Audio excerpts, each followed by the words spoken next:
ఎవ్వరు లేని ఒంటరి జీవికి తోడు దొరికిందని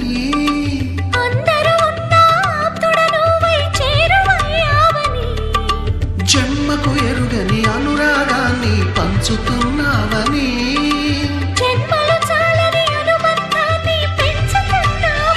శ్వాసతో శ్వాసే చెప్పెను, మనసుతో మనసే చెప్పెను, ప్రశ్నతో బదులే చెప్పెను.